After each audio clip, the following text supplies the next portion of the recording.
Hello बच्चों, एक बहुत ही इम्पोर्टेंट पॉइंट को डिस्कस करने के लिए मैंने ये सेशन रखा था। जब हम जेई की तैयारी करते हैं तो कोई बहुत बड़ा डिवाइड नहीं है मेंस और एडवांस के केस में। मैंने अपने 11 साल के एक्सपीरियंस में ये देखा है कि कई बच्चे ऐसे होते हैं जो किसी पेपर को 40-50% तक ही अटेम्प्ट कर पाते हैं।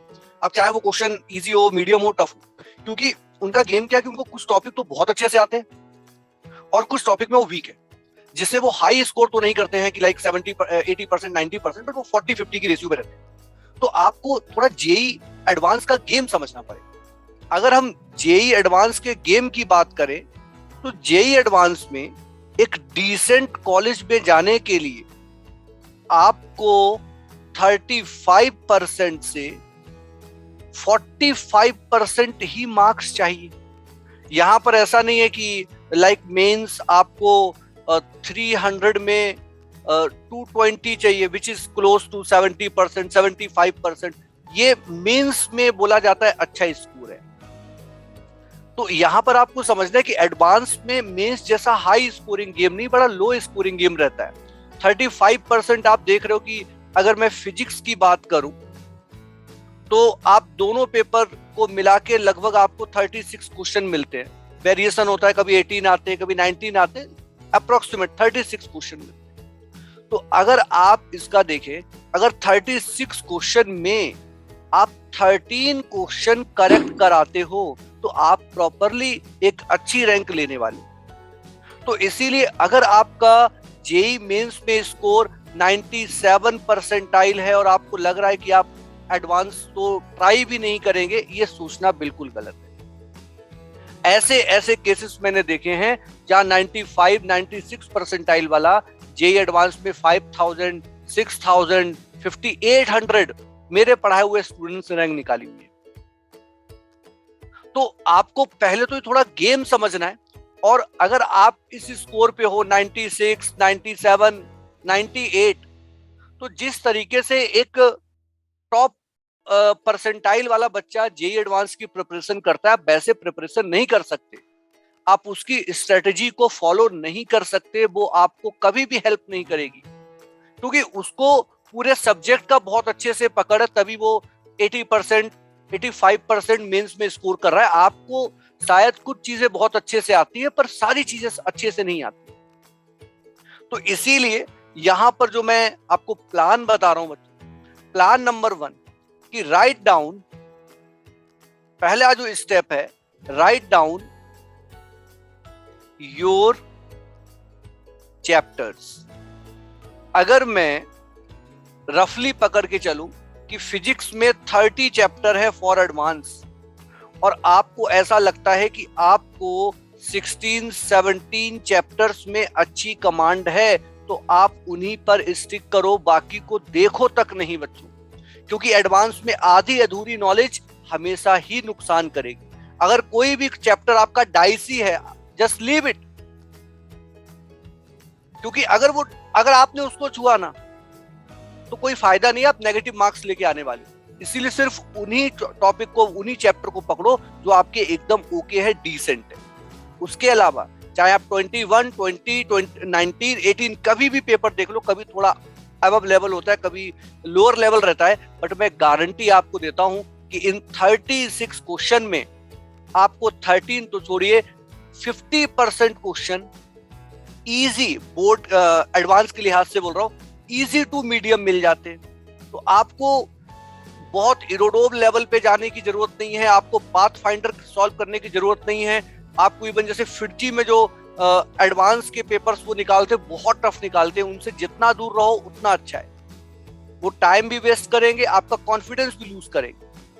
तो आपने क्या करना है, 30 चैप्टर में पहले तो 16-17 आपको चैप्टर राइट डाउन करने जिनमें आपका कॉन्फिडेंस अच्छा है।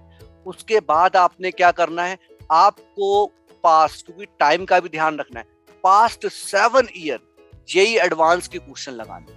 ध्यान रखिएगा, मैं नहीं बोल रहा हूं कि आप 32 ईयर, 20 ईयर, 10 ईयर लगाओ, सिर्फ 7 ईयर। और ये जो 7 ईयर के जब आपको क्वेश्चन लगाने हैं तो आपका टारगेट होना चाहिए बच्चों, ध्यान रखना, 1 hour equivalent to maximum to maximum आपको बता रहा हूँ 6 क्वेश्चन। लोग कहेंगे सर इससे तो स्पीड खराब हो जाएगी, आपने मेंस दिया, ढेरों टेस्ट सीरीज दिया, आपकी स्पीड हो गई है। एक्चुअली मैं 6 क्वेश्चन को 1 आवर इसलिए बोल रहा हूँ क्योंकि हमें उन क्वेश्चन को जस्ट सॉल्व नहीं करना है, उनकी एक एक स्टेप, उनके पीछे क्या आइडियोलॉजी है, क्या कॉन्सेप्ट है, वो डिस्कस करना है, वो समझना है, अपने आप से आपको डायलॉग करना है कि यार ये कहाँ से आया, इसमें ये इक्वेशन कैसे लग रही है। तो जब आप ये करोगे तो उसमें टाइम जाता है। तो अगर आप 6 क्वेश्चन 1 घंटे में करेंगे, लगभग 3 घंटे में आप 18-20 क्वेश्चन करेंगे तो एकदम परफेक्ट जा रहा है आपका, बिल्कुल परेशान नहीं होना है। और सेकंड चीज जो आपको लेट डाउन करता है वो करता है मल्टीपल। देखो इंटीजर से बहुत ज्यादा लोगों को डर नहीं लगता है, लेकिन मल्टीपल टाइप क्वेश्चन आपको बहुत प्रॉब्लम करते हैं। अक्सर आपको लगता है एबीसी होगा या बीसीडी होगा, इस टाइप की सिचुएशन आपके साथ रहती है। क्योंकि जब आप जेई प्रिपेयर करते हो, किसी भी कोचिंग में जाओ, आपको ज्यादातर सिंगल करेक्ट का ही प्रैक्टिस होता है। आपने मेंस के लिए प्रिपेयर किया तो वो भी सिंगल करेक्ट ही है। तो इसीलिए आपको मल्टीपल टाइप करेक्ट करने, और यहां पर मैं आपको बोलूंगा कि मल्टीपल टाइप में आप एक बार अकेर्जा ट्राई करो। मैंने फिजिक्स में 4000 से ज्यादा सिर्फ मल्टीपल टाइप क्वेश्चन सेलेक्ट किए, जो आपको chapter wise, topic wise, difficulty wise मिल जाएंगे। और अकेर्जा में इसलिए भी नहीं, आप अगर कहीं और से करना है वो भी चलेगा, पर आपको हर जगह मिक्स सेट ऑफ क्वेश्चन मिलता है। अकेर्जा पे क्या है कि अगर आपको मल्टीपल चाहिए तो आपको मल्टीपल मिल सकते हैं, ये यहाँ पे सबसे बड़ा एडवांटेज। तो मैं आपको बोलूंगा सिर्फ 3 स्टेप, एंड प्लीज अपने आप को अलग करिए। जो 99.5, 99.6 उनका जो स्ट्रेटजी है वो आपका स्ट्रेटजी नहीं हो सकता। आपको अगर एक डिसेंट रैंक चाहिए, आप मेरी बात को फॉलो करोगे, आप बिल्कुल भी नहीं पछताओगे। पहली चीज कि जो जेईई एडवांस का एक हुआ है वो आपको नहीं फेस करना, क्योंकि आपको 13-14 क्वेश्चन ही टारगेट करने जो इजी से मीडियम होते हैं। और जब आप पास 7 ईयर लगाओगे उन्हीं चैप्टर्स के जिनमें आपका स्ट्रॉन्ग हाथ है, ध्यान रखना सभी नहीं, उन्हीं चैप्टर्स के, और जब आप 1 घंटे में 6 क्वेश्चन बिता रहे होगे तो आप उस क्वेश्चन की बाल की खाल तक निकाल लोगे, कहां से आया, क्या स्टेप है, क्या नहीं है, और आपको समझ में आ जाएगा डिफिकल्टी लेवल क्या होता है। और आपको मल्टीपल की प्रैक्टिस बहुत करनी, क्योंकि अगर आप देखोगे out of these 36 question, paper 1 paper 2 अगर मिला लें तो रफली 10-12 क्वेश्चन तक मल्टीपल करेक्ट होते, कभी कभी 8 आते हैं। और ये मल्टीपल करेक्ट तो कई बार हम उनको टच भी नहीं करते, हमें इतना डर लगता है। तो अगर आप मल्टीपल करेक्ट की प्रैक्टिस अच्छी करोगे तो हो सकता है ना कि उन 8-10 क्वेश्चन में कोई 3 क्वेश्चन बहुत आसान हो, और अगर 3 क्वेश्चन आसान है, हमने प्रैक्टिस भी करी, तो आप उनको भी टच करके आओ।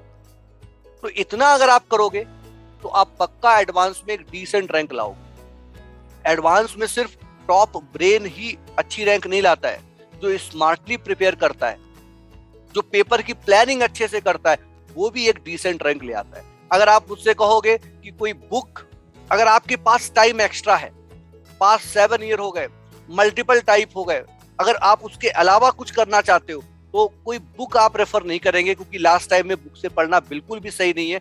4th स्टेप है, आप एडवांस की कोई भी टेस्ट सीरीज दे सकते हो, एडवांस की कोई भी टेस्ट सीरीज।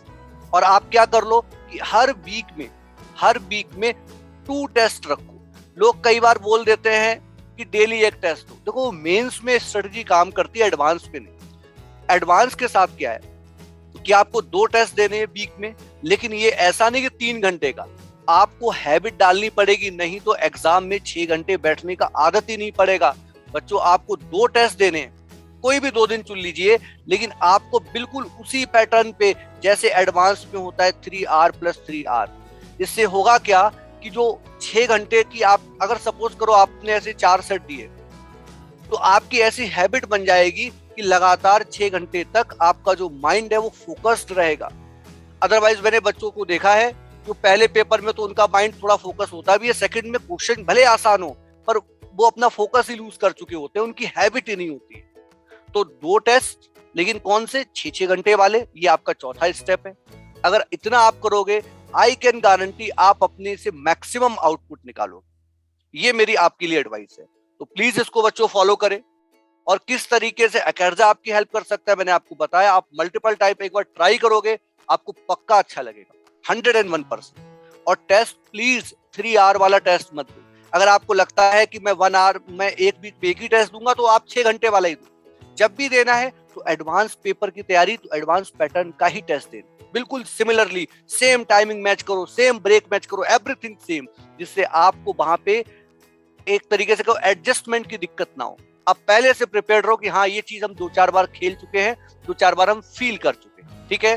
तो in the and I wish you all the best कि आप सभी अपने ड्रीम कॉलेज में पहुंचे। और बच्चों, आप अपने परसेंटाइल से, मैं आपको फिर से बोल दे रहा हूं, बिल्कुल भी निराश मत होना। 96 परसेंटाइल वाले लोगों ने एडवांस निकाला है, बस उनको स्ट्रेटजी अलग रखनी पड़ेगी, उनको उस कॉमन स्ट्रेटजी पे नहीं चलना है। इसीलिए मैंने आपको बोला कि आप इस अप्रोच को अपनाइए और आपको फर्क दिखेगा। ओके, तो चलो अगेन ऑल द बेस्ट, और आई होप आप सब अपने ड्रीम कॉलेज में पहुंचे।